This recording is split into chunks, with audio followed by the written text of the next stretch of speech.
2 weeks, kind of touring across Cairo, Luxor, Aswan, really just kind of taking in all of the typical sites and the temples and the pyramids, and going with a group of people. So it's an organized tour. Yeah, it's an organized tour. I think that's probably the best way to go with Egypt. Have someone who's a native speaker and Absolutely, absolutely. knows how to navigate. Even under those circumstances, Yeah. I would probably be terrified. Yeah, well, I'm trying not to be too terrified, because there's plenty of people that are sending me videos of like, look what goes wrong in Cairo, and I'm like, all right, okay, yeah, I know, I'll be careful, I'll be careful. But I mean, what an experience, to see the pyramids, and to soak that in. I just want to put my hand on the pyramid, just want to Absolutely. feel it.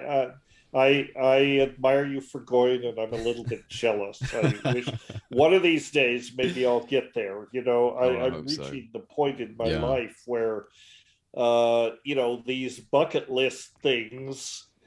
Time to start ticking them off. Yeah, I mean they're getting it's the bucket's getting closer and closer. I have still a long list. This time around in the UK, one of the bucket list items I wanted to put on my map was Stonehenge. I've never been Oh, to have you never been? You Stonehenge. never been? Okay. Never been. Wanted to go. A couple of the presenters from the conference are going, and I was going to go up with them the day after the conference, but then my handlers, my shouldn't call them my handlers, my very hardworking associates Yeah. and supporters said, "No, actually, you need to come back to London for a debrief after this conference because they're all flying out early the next Right, day." right. So I'm hoping to get back to the UK in September. I'm not sure Oh, if that's lovely. going to happen, but Okay. yeah. Well, if you find yourself in the UK in September, let me know. I'll try and track you down. I certainly will. I Yeah. certainly will. Yeah. I was thinking about how we should kind of start this conversation, and I thought, why don't we just dive into some of the deeper ideas and questions around consciousness, and then obviously going into psychedelics.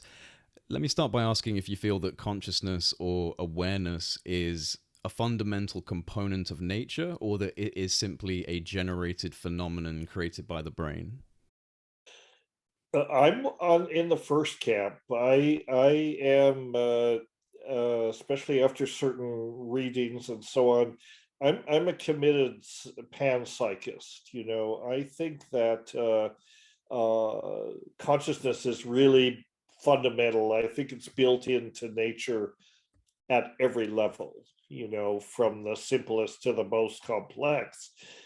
I think that it's just part of the structure of reality. I think that when it really gets interesting, is when you have accumulations of complexity. Out of complexity emerges complex consciousness. I mean, I think even electrons are conscious in a certain way. Everything is conscious in that it experiences its beingness. Every tiny piece of the universe experiences its own beingness, but not everything that experiences it can reflect on that experience. And I think that's what sets us apart, and animals and other things also may have some degree of self-reflection, but I think it's as consciousness gets the structures that support consciousness become more complex, then consciousness itself becomes more complex and structured. But there is that tiny iota, the seed of consciousness, the quantum seed, maybe even of consciousness, everywhere in nature at the lowest levels. This is what I believe, and that's reassuring. That's comforting in some way, and I think there's a good deal of evidence to argue for this.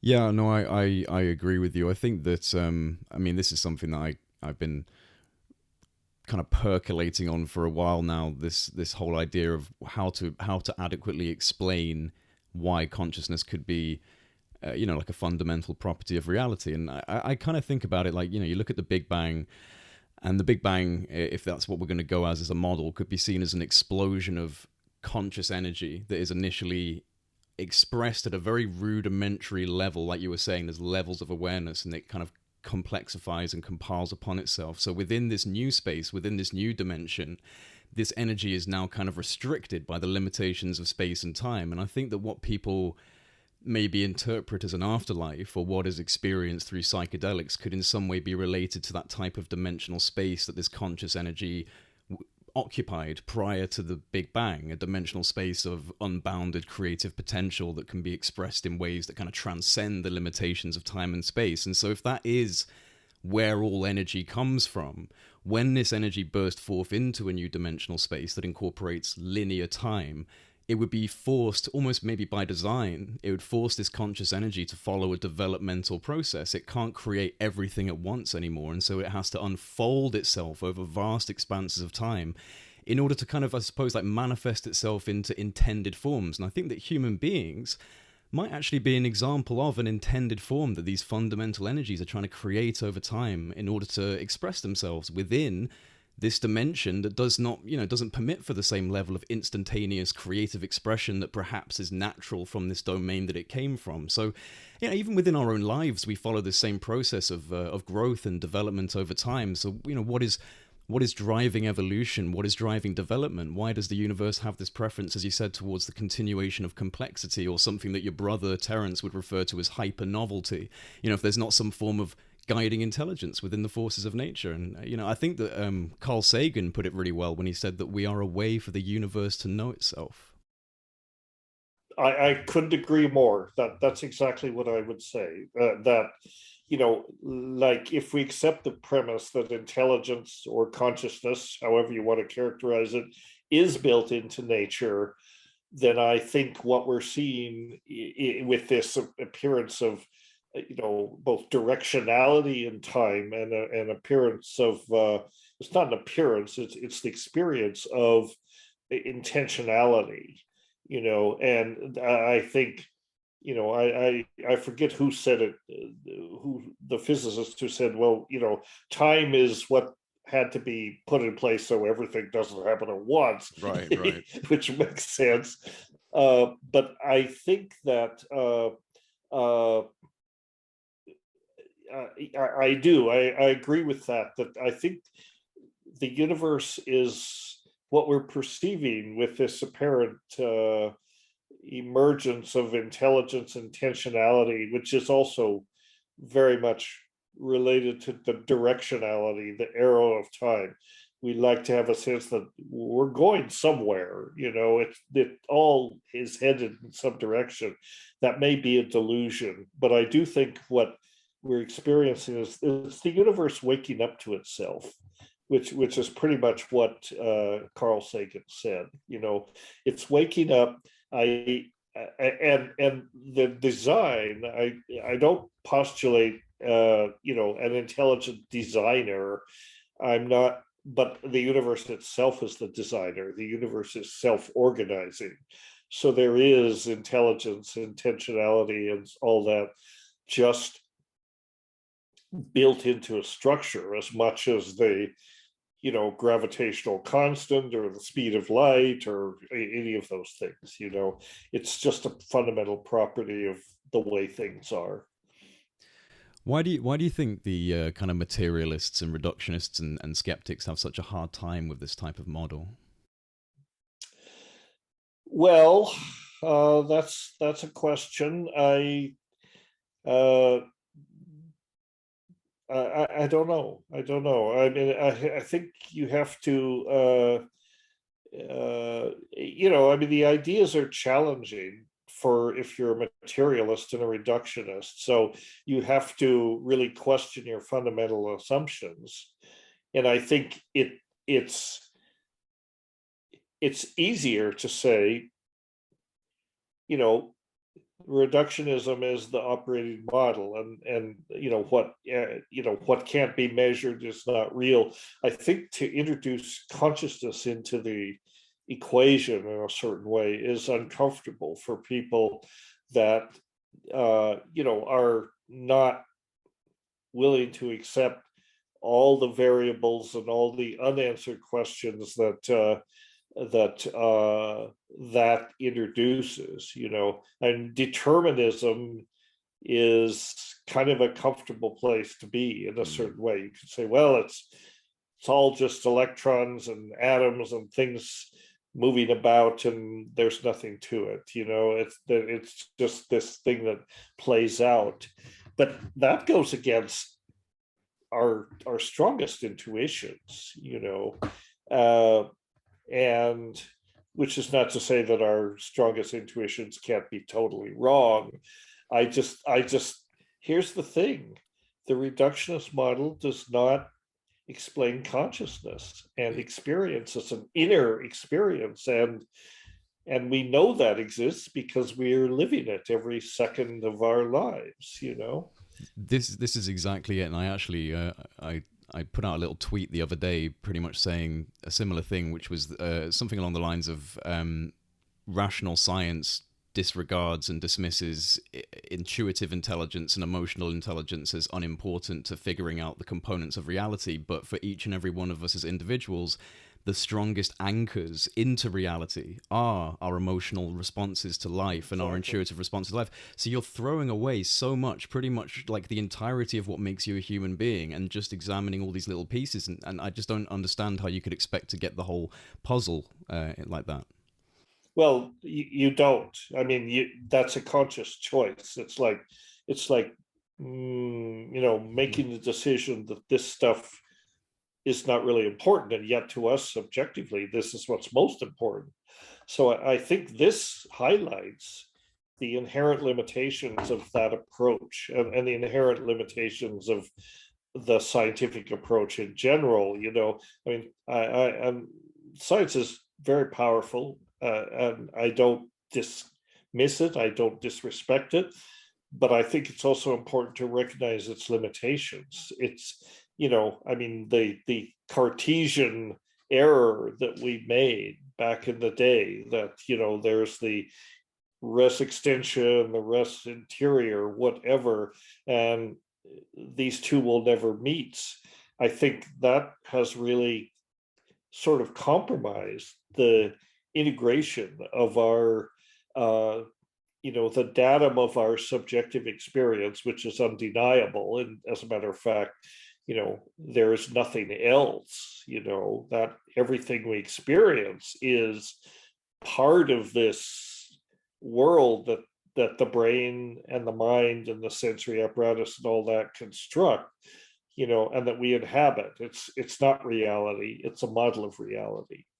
But we all experience this, and it's very hard to fit that into a reductionist worldview. So you come up against that conundrum, and the reductionists would just rather say, well, we can't really talk about it, we don't want to think about it, and it has nothing to do with the way the universe is anyway. And it obviously has everything to do with the way the universe is, because there is no experience of reality without it. I mean, this is the whole, this is, pretty difficult epistemological territory in a certain way. I mean, it's the old conundrum, does a tree fall in the forest, and does it make a noise if nobody is there to perceive it? And is an electron particle a particle when no one's there to observe it? When no one is there to observe it. Yeah, that's the old quantum conundrum. I'm not sure where I am on that, but I incline toward the idea that there is, well, it's just difficult, to even use words like inner and outer, because those are illusions too. And it's interesting that these kinds of questions come up. I was recently at a podcast a few days ago about entities, psychedelic entities encountered, in psychedelic states. Many people have experienced this. Some always do. Other people not all the time, but sometimes there's a strong sense of contact with some other intelligence, Do you believe that those are objectively real, and that psychedelics could be a sort of way to access levels of reality that are normally beyond the like default perception filter of a human being? That's the $64 question. Are they objectively real? And how do you establish that? If they are, how do you test that in this space?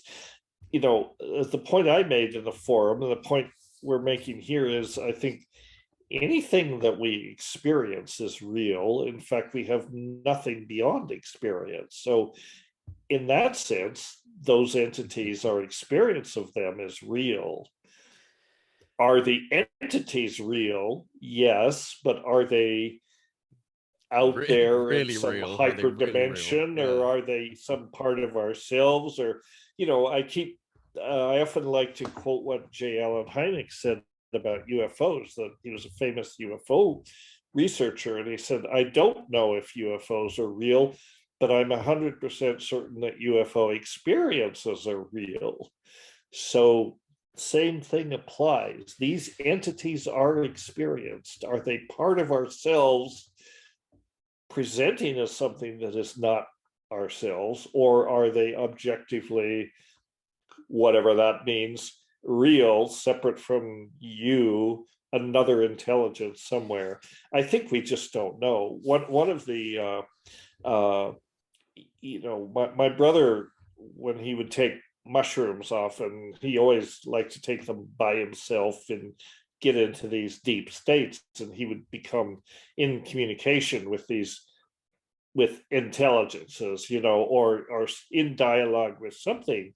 And he was always trying to say, how do I know you're real? Can you tell me something that I cannot possibly know? And then if you can, I'll know that you're real. But then how do you define something you can't possibly know? Because if you conceive of it, then you can possibly know it. So it's just a mess, frankly. It's just caused more problems than it solved, really, hasn't it? The Yeah, introduction of these things. yeah, it really does. Well, it certainly opens up the forever expanding mystery of life, and the idea of other beings. I mean, my intuition tells me that there is a reality to them, that they're not just psychic projections of my own mind. That there is something else out there. But like you said, it's how do you pin that down? How could you ever pin that down? Very hard to pin it down. Very hard to pin it down. How would you lay out the importance and potential applications of psychedelics for people that maybe don't understand why they should be considered important? Well, numerous reasons. I mean, the first and obvious reasons are, uh, their obvious therapeutic utility. They're used and have been used in traditional medicine for thousands of years for healing. Now science is kind of rediscovering this as though it's something new, but I guess what's new is the science therapeutics is discovering that they can be used to address a lot of these mental disorders, and within that framework, which is not the same framework that indigenous medicine operates, but within the more clinical framework, they can say, well, yeah, we've got different mental disorders, like, uh, major depressive disorder, and, addiction, trauma, all of that thing. And these things are really among the most effective treatments that we found for this, to the point where a lot of the conventional treatments that were available before, they really put into perspective how inadequate those things were, like antidepressants and that sort of thing, because they're basically band-aids. They don't really get to the root of the problem. Psychedelics are a route to get to the root of the problem. And I think the main therapeutic potency of psychedelics is that they let you step outside of this normal reference frame and outside the box, outside the default mode network, if you want to put it that way. Look at your problems, whatever they might be, from a different perspective. And in that way, understand how to disable them or how to resolve them. So you've got the whole therapeutic side, which is kind of like obvious, right? I mean, early psychedelic researchers back even in the 50s and 60s were using LSD to treat alcoholism and that sort of thing with very spectacular results. But it was all kind of ignored after the war on drugs came along and that sort of thing. So psychedelics are important because they're a class of compounds that could really revolutionize mental health care, you know, as they're integrated into medicine, and they will have to transform mental health care and practices if that's happened, that if that happens, and that's why it's so difficult. But then on the other side of it, and maybe more important in a way to people like you and me who are preoccupied with consciousness, they are simply the most powerful tools that have come along for exploring consciousness and exploring the depths of both the you know, conscious universe and the so-called unconscious. I guess in the process of exploring the unconscious, you know, what that results is a gradual accumulating, you know, the more you explore it, the more you bring it, the unconscious, bring the dark into the light, you know, and assimilate it into consciousness. Freud said that dreams were the royal road to the unconscious. Maybe one of the roads, but I think that psychedelics are clearly a road to the unconscious. So these are the, you know, I was rereading a portion of my book. I think I talked about these things as being the chemical starships that we took to explore the universe within, even as we look toward space and the usual more conventional kind of crap. So I don't know, but I think that's really, you know, this is the fundamental challenge really for neuroscience, and by extension for all of science, everything in our effort to understand the universe and our place in it. You know, what is consciousness? I mean, that is the big question, you know. And if we can explain consciousness, then, you know, that leads to a unified field theory that is at least equivalent to anything the physicists are trying to construct, you know, and not necessarily even different from it. So that's the things. Psychedelics are tools for exploring consciousness and what that is and what the underpinnings of it are, you know. And I also think something that maybe is not being remarked upon too much, but I think it's worth remarking on. Psychedelics are, you know, we usually think of psychedelics as something that, you know, science should study, right? But psychedelics are also, you can think of them as scientific instruments. They can be a lens through which you can study everything else. You know, you can use the psychedelic experience to examine nature and view it in a way that you've never viewed it before, which is, you know, essentially the same reason that it's therapeutic. You get to step outside your box and look at things from a different perspective. Well, you could look at nature itself from outside your box, put your scientific assumptions and prejudices aside, and just examine phenomena in nature from the standpoint of being in a psychedelically altered state, you know. And that opens up, I think, tremendous learning opportunities, you know.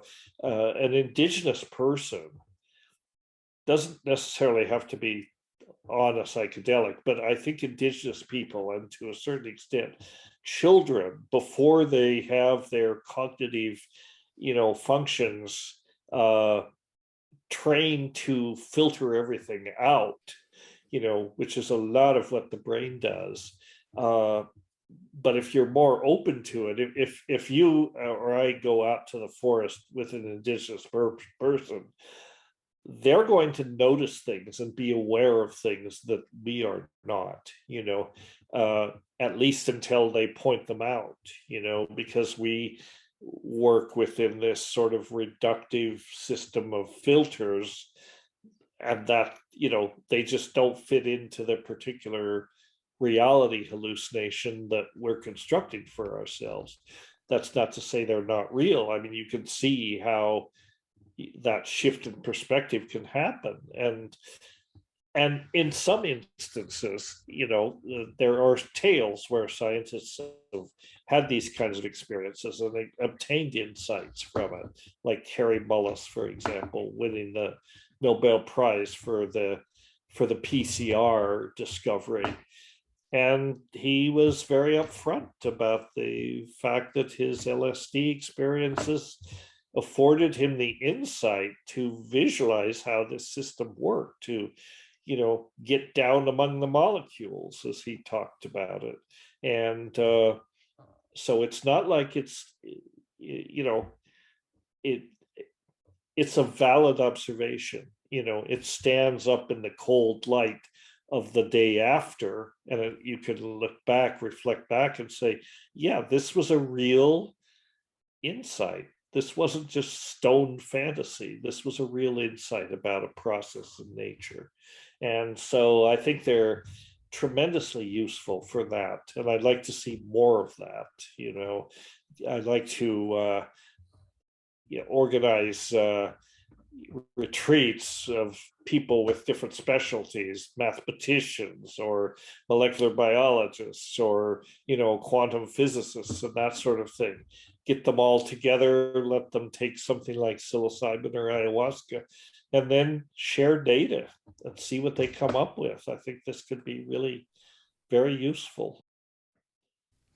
Yeah, I think when you really break down the applications and the implications of psychedelics, and when you recognize those types of things as you just listed, it becomes pretty difficult to not be shocked that an external influence could dictate a legal hierarchy to the state of consciousness and say that no, you can't experience this, but you can experience this. You can get drunk, you can get high on cigarettes, you can drink coffee. But no, you can't go near these states of consciousness that expand your interpretation of reality. I mean, like, when you recognize that is what these things do, amongst other benefits, I mean, it becomes quite sinister that these have been suppressed. Well, yes, it does. I mean, because effectively this is a war on consciousness. I think Graham Hancock has used that term. Yeah. It's not about the war on drugs, it's about the war on consciousness. And, I often said, my brother said, and I repeated, but he said, it's not, psychedelics are not prohibited because they're dangerous. They're prohibited because they give you dangerous ideas. And really the focus is on the ideas that come from psychedelic insights. And this has been, the current war on drugs, which is now becoming kind of, it's obviously failed totally, and maybe we're moving beyond that now, and society is getting more open. But it seems to me that religion, for at least since the Judeo-Christian religions have been, one of their major agenda is to suppress this kind of inquiry because it's inconvenient. I mean, the whole stance is religions are not about giving you answers, they're about making you stop asking questions. Exactly. That's really what it is. It's like, here's a set of doctrines, a set of beliefs, you just have to accept that, stop asking all these pesky questions, toe the line, and you'll Oh, be much and happier. by the way, give us some money. Oh, and give us some money. Yes, right, right. So that's, I think religions are very toxic and dangerous in this sense, and the governmental prohibition of these psychedelics is just an extension of that, basically.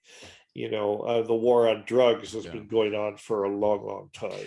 Well, I think we're waking up to it. I think people, especially in the younger generations, are a lot more informed on these types of things, and there is a lot more. Well, there's a lot less resistance towards psychedelics. And you think about the way that they emerged in the 50s and 60s, a counterculture, very alarming for the pro-war government of its time. It was a complete shock to the system. But this time, it's coming up and it's being looked at as a kind of, well, it's about time kind of situation within science, within medicine, and within society on a whole. Mhm. People are a lot more welcoming and open to these things. So I think that the potentially psychedelic revolution that's coming up now is not one that could be so easily stomped out. I think it would be more likely to be incorporated into the pharmaceutical companies so they can try and make a buck off of it. Well, they're already doing that, and that of course that's a two-edged sword as well. Mm-hmm, But mm-hmm.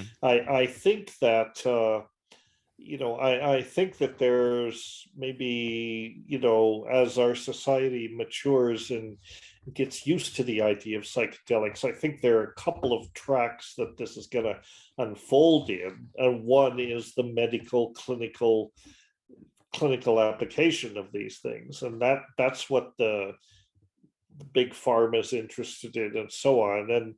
And there are plenty of opportunities for greed and all of those things to kind of poison the waters there. But at the same time, I think, I mean, one of the issues is that as the clinical use of psychedelics becomes accepted, this may be something that only elites can afford.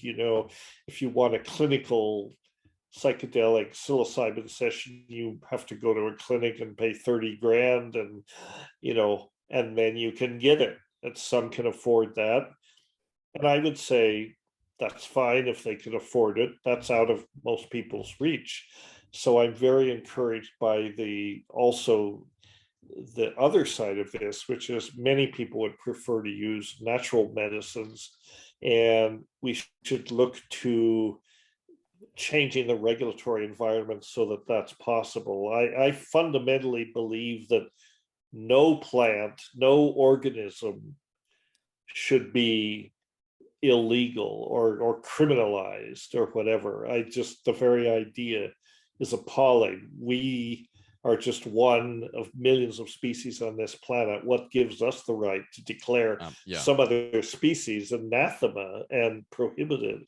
So we need to change the regulatory viewpoint.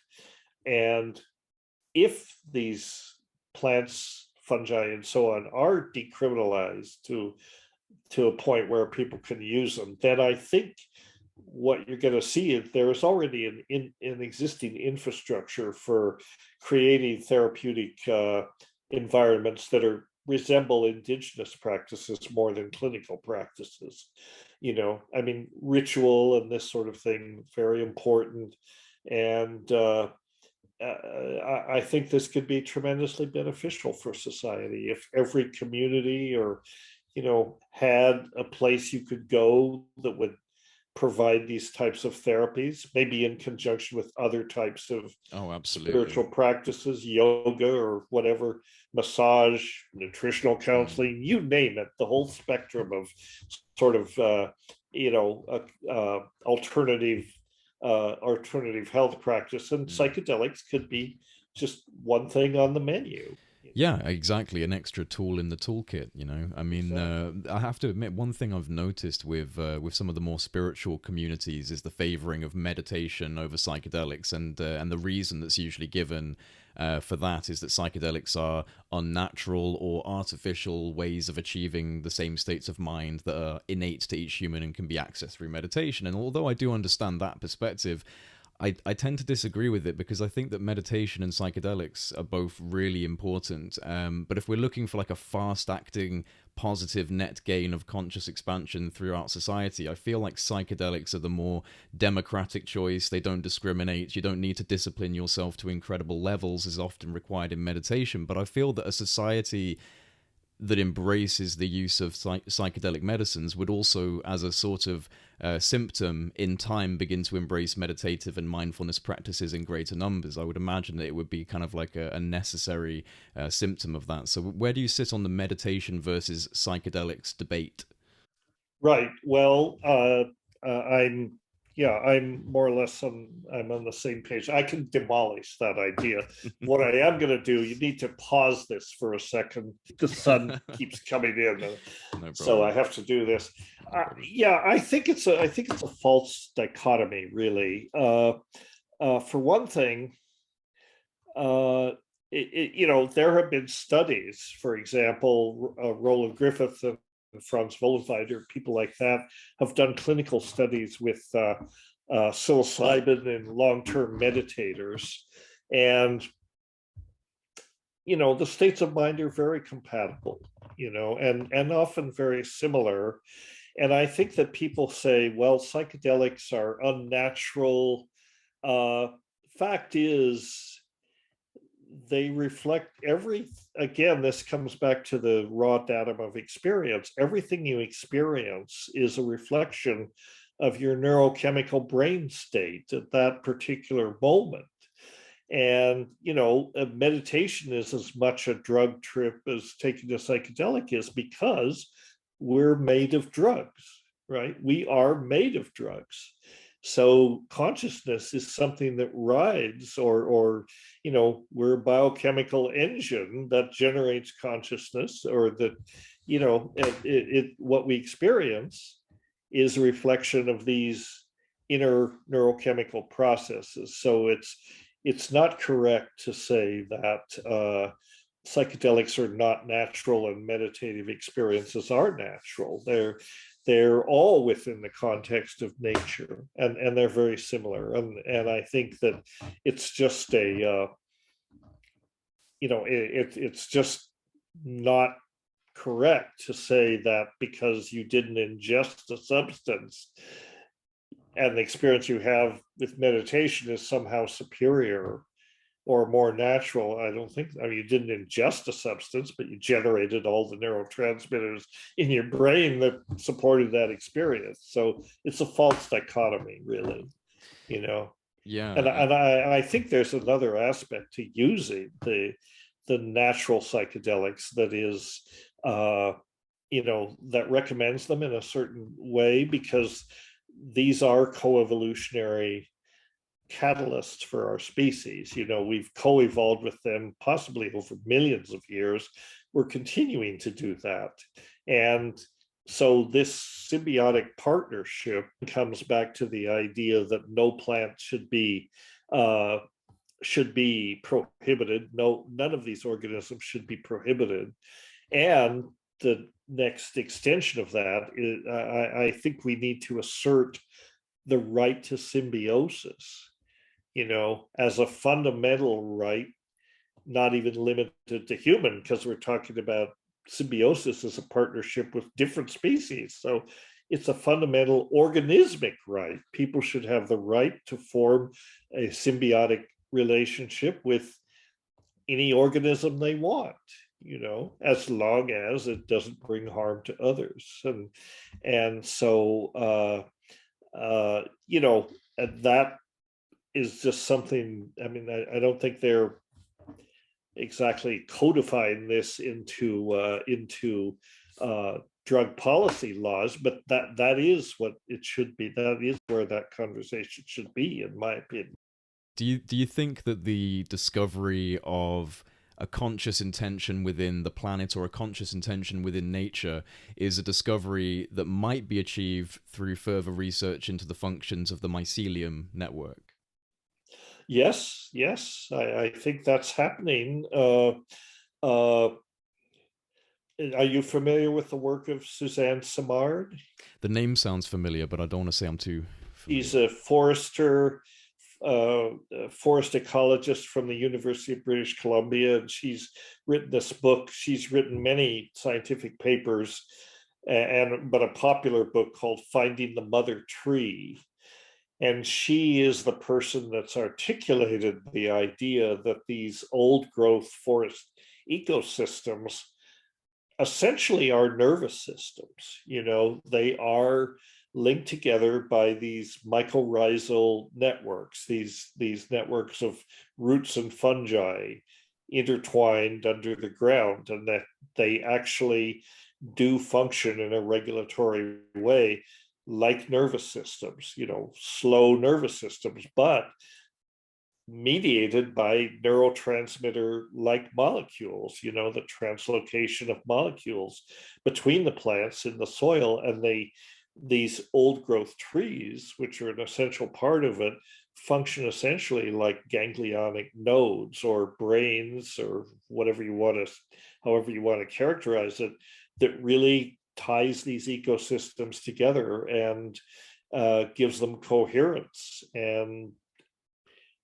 consciousness. Yes, in a certain way, their own consciousness. See, this is one of the things that one of the challenges of consciousness and looking for consciousness elsewhere in nature, whether you're looking out in space or somewhere on this earth, how will you recognize consciousness when you see it? An intelligent alien being may not look like anything we would call, maybe mushrooms are conscious. I don't know, but you wouldn't automatically say, this is clearly a conscious being, as opposed to, a fox or something like that. But foxes and people are very similar because we all have, we're mammals, we have these complex nervous systems. Foxes less so than are, but basically. And so there's much less perceived distance. One of the things I have sort of drawn my conclusion, my discussions of these aliens, these entities that you encounter on psychedelics. I keep coming back and I wonder if the alien that we should be looking for is right here on the earth. And the alien is essentially the biosphere, which is an intelligent superorganism. It's a collection of all organisms that works in symbiosis. And is it conscious? Depends on how you can define consciousness. But I think it's conscious in the sense that all of these symbiotic systems, these feedback loops, and everything that maintain the conditions on the planet within the parameters that are tolerable for life, is a reflection of its ability to actually actively intervene in the geochemical, geophysical forces that maintain the planet and maintain them within these parameters of tolerability. Of course, we're like the fleas on the planet. We're disrupting this as quickly as we can. We're not playing by the rules. And this is part of what is so worrisome. We've gotten outside the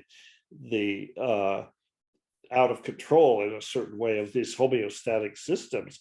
But I think the alien that we should be trying to contact is the collectivity of the biosphere. And psychedelics are one way to do that. There may be others too. Well, this is this is something that I kind of wanted to bring up with you. I find it interesting because it seems to me that we're in. It certainly seems like we're in the midst of a fundamental transformation of our species, and that like a large percentage of this transformation is currently being streamlined through the medium of technology. Science and technology is the cultural lens we've adopted, and we're in this. Especially when compared to everything else on this planet that's going at a very steady million to billion year pace of evolution, we're in a developmental frenzy with technology. And, do you see any avenues through which spirit, ethics, morality, unity, connectivity could be heightened through technologies? Or do you feel that we as a species are making a mistake with our development by focusing so intensely on it? I mean, in other words, do you feel that this kind of technocentric period in human evolution is a natural process, or have we hijacked nature's intentions and we're now making critical errors in our development? That's a very tough question to answer. I think that, when you talk about technologies, any psychedelics are technology, Right, right. drugs are technology, all of these things, fire is a technology. I think that what's happened is our cleverness has outpaced our wisdom. We've gone through this very rapid period of technological change. We have these capabilities that 200 years ago we couldn't even imagine, and now we have them, including control of information on a global scale. We've essentially extruded our nervous system onto the planet as a whole through the internet. So now, you often talk about the way the Earth is structured.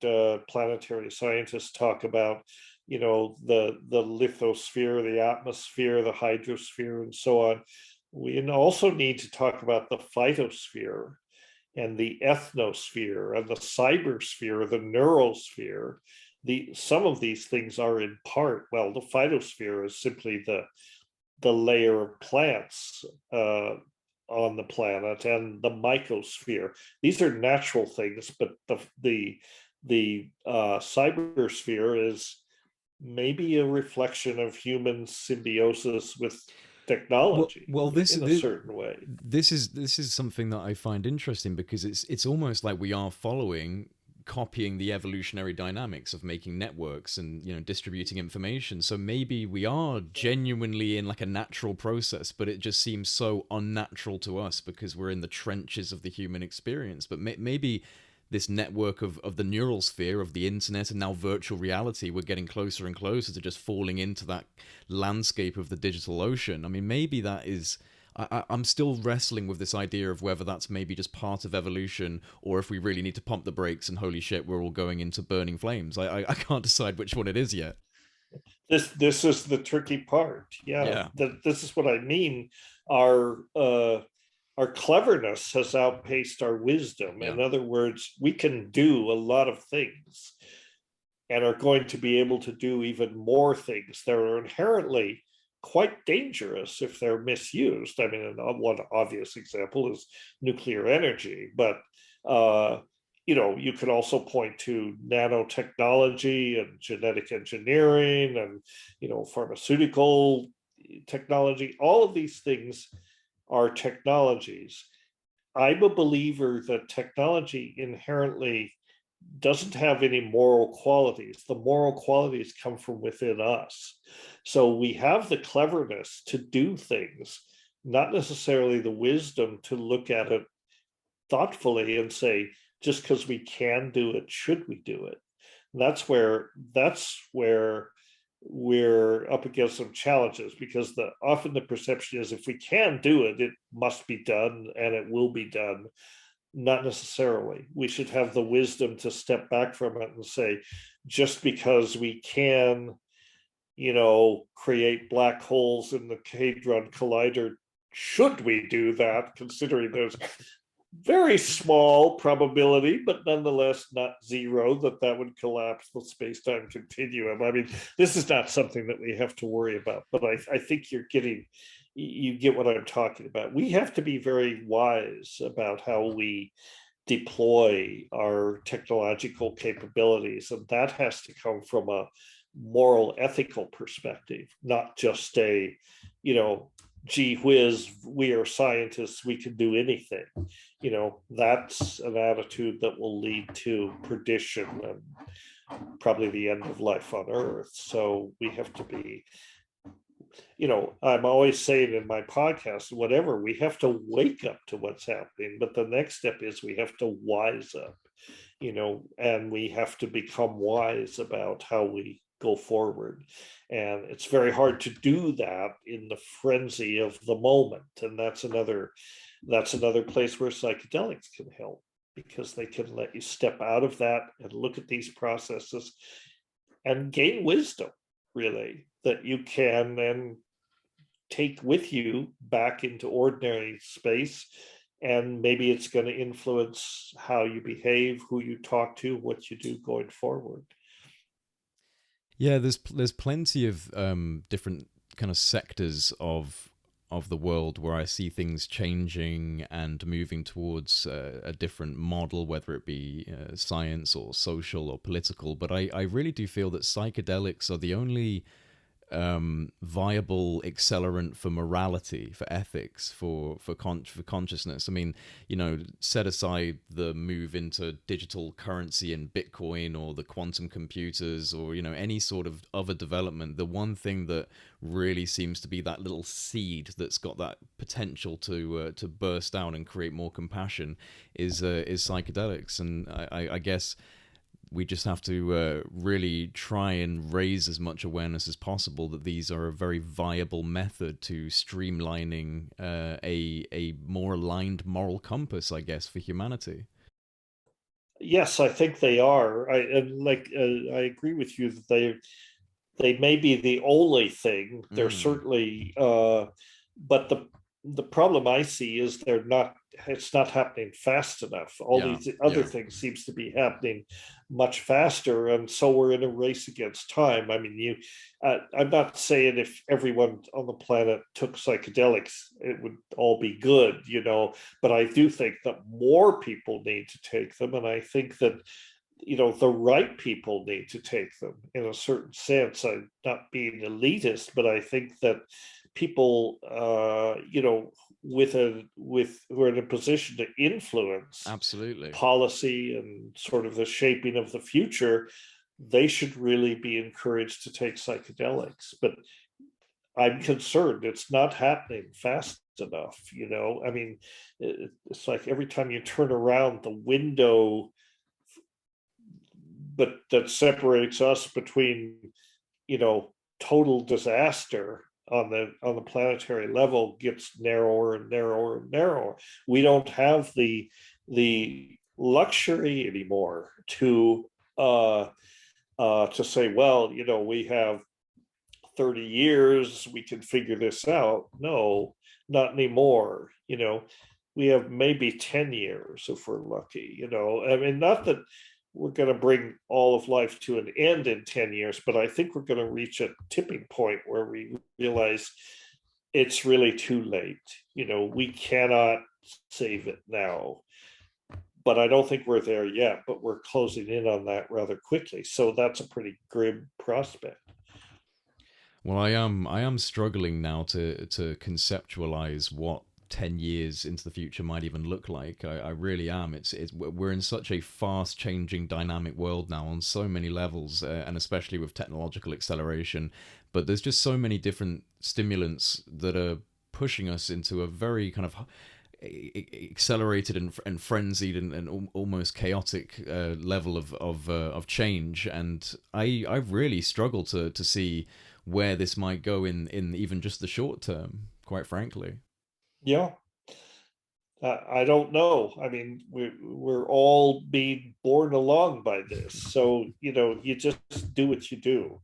Just do what you're doing, what I'm doing, what other people are doing. Just keep talking about it, Yeah, yeah. hoping you can get the message out, and hoping that people with you know capabilities, but also an ethical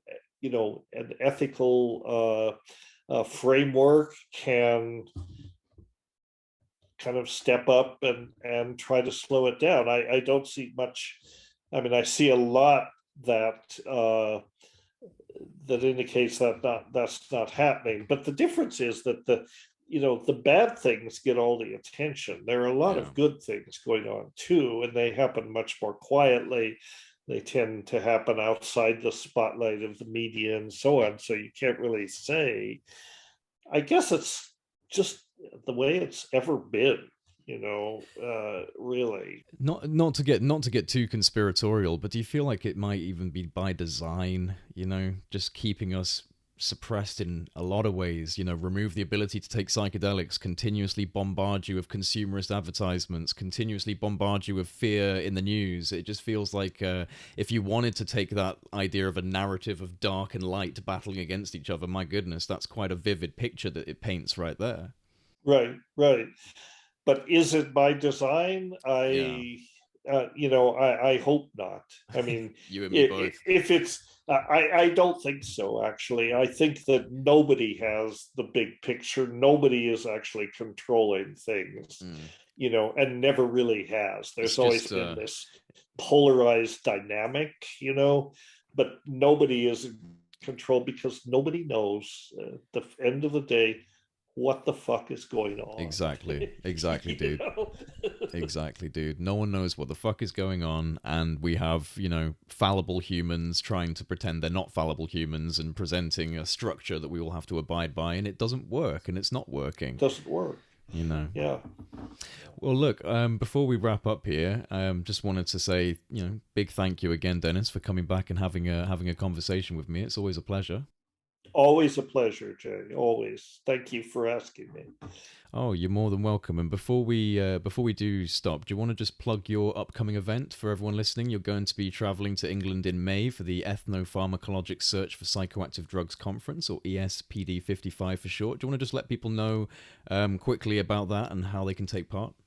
Well, the easiest way, the easiest way is to do it virtually.